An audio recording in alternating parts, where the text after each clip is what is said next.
Hi friends, இன்னைக்கு ஃப்ளாக்ட் அப்படின்ற வார்த்தைக்கு தமிழில் என்ன சொல்லுவாங்கன்னு பார்க்கலாம்.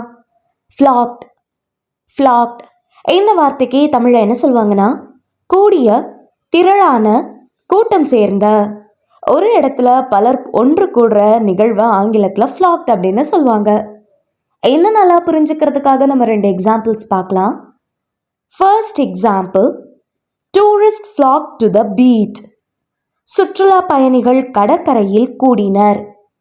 Second example, birds flocked around the feeder. பறவைகள் உணவு தொட்டியின் சுற்றிலும் கூடின. இன்னொரு வீடியோவில் நம்ம வேற ஒரு ஆங்கில வார்த்தைக்கு தமிழில் என்ன சொல்லுவாங்கன்னு பார்க்கலாம். அது வரைக்கும் பை பாய்.